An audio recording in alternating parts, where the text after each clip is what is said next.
the print version, which is one here. So I've taken it down from 100 to 38 promises, and I'll explain my method. So I'll show you what this is what the document looked like originally, okay? So you see that I've gone through it systematically. Picked out the things which I thought were, well, I'll explain which things I thought were important. So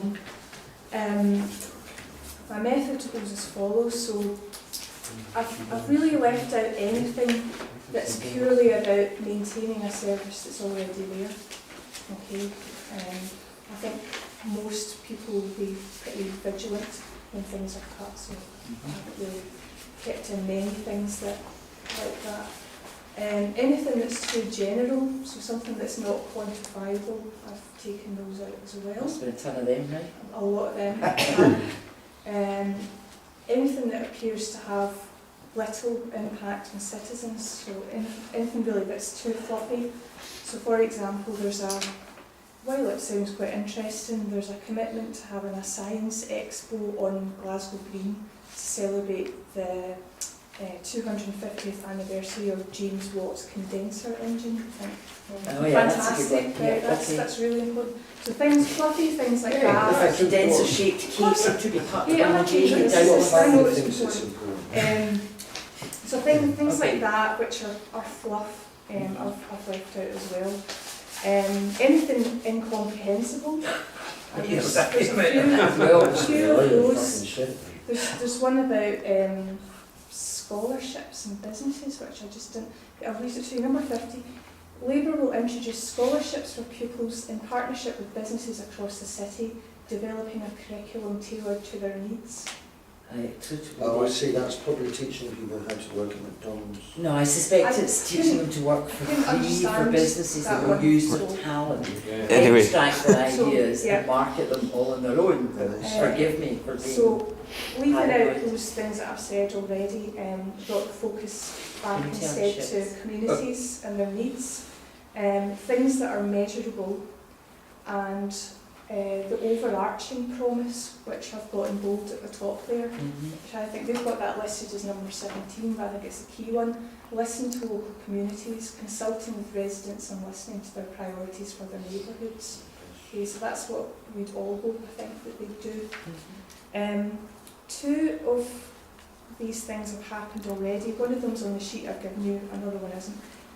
One of them is number 72, the Factoring Commission. Establish a factoring commission. You know what this means?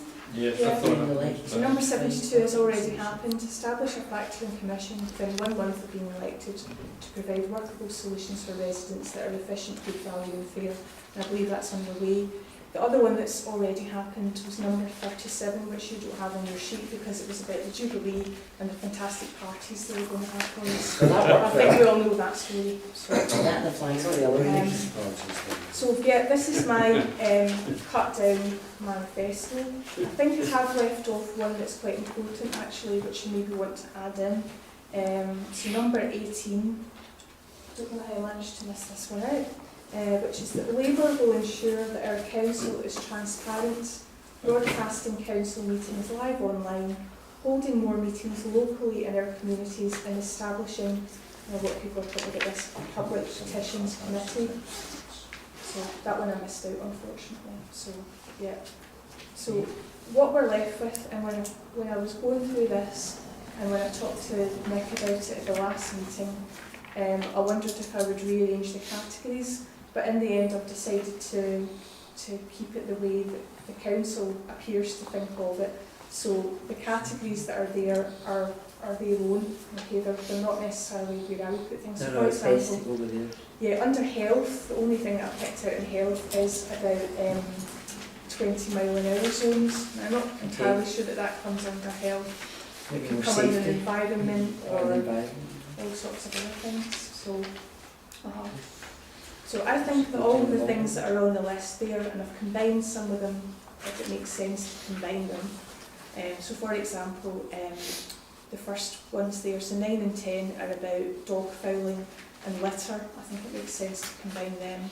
11 and 15 make Glasgow a co-op council, and also set up a co-op unit. So those two seem to go quite well together. And as I say, the rest I think are quantifiable things that we can call them to account on. I think that's what you're really looking for, Nick. I think that's exactly right. Have you done this? Yeah. But I mean, I think there are some in here which are very bold. So 45, they rebuild or refurbish your local primary school. Yeah. But do we just snap our fingers and that happens? Absolutely. What's that about? You know, I'm really wondering about that one. Do you guys know that the GRA published, Patrick at the GRA published a list of the SNP people and where they were office bearers or were slotting in? Have you seen it? The Glasgow Regional Association, this was in the SNP. Have you seen it? Do you know anything about it? I certainly got a copy of it, where whoever they are, the girl, Mary Hunter, springs to mind, she's linking into education and will have, it's not clear to me whether it's council responsibility or responsibility on behalf of the SNP to keep cajoling councillors in the area of education. Yahanger is doing law and I think buildings, which struck me as weird.